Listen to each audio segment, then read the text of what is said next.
আপনি কি জানেন বছরের সেরা দিন কোনগুলো? হয়তো বলবেন রমজানের শেষ 10 দিন, কিন্তু না। আল্লাহ রাসূল সাল্লাল্লাহু আলাইহি ওয়াসাল্লাম বলেছেন, জিলহজ মাসের প্রথম 10 দিনের চেয়ে উত্তম আর কোনো দিন নেই, এমনকি এর সওয়াব জিহাদের চেয়েও বেশি। এই দিনগুলোতে করণীয় 5টি গুরুত্বপূর্ণ আমল আপনাদের সাথে শেয়ার করব। 1, এই দিনগুলোতে বেশি বেশি তাসবিহ পড়ুন। সুবহানাল্লাহ, আলহামদুলিল্লাহ, আল্লাহু আকবার চলতে ফিরতে এই তাসবিহগুলো মুখে রাখুন।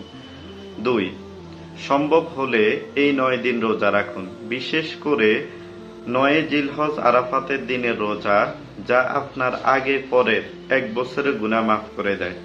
3, যারা কুরবানি করার নিয়ত করেছেন তারা এই 10 দিন নখ ও চুল কাটা থেকে বিরত থাকুন। 4, এই দিনগুলোতে বেশি বেশি দান সদকা করুন, কারণ এই সময় ছোট আমলও আল্লাহ তাআলার কাছে অনেক বেশি প্রিয়। আর হ্যাঁ, জিলহজ মাসের চাঁদ দেখার পর থেকেই কিন্তু তাকবীরে তাশরিক বলা শুরু হয়ে যায়। তাই এই মূল্যবান সময়গুলো আমরা হেলায় নষ্ট করব না। ভিডিওটি শেয়ার করে অন্যদেরকেও মনে করিয়ে দিন। আর এরকম ইসলাম গুরুত্বপূর্ণ তথ্য পেতে চ্যানেলটি সাবস্ক্রাইব করে আমাদের সাথে থাকুন। জাযাকুমুল্লাহ।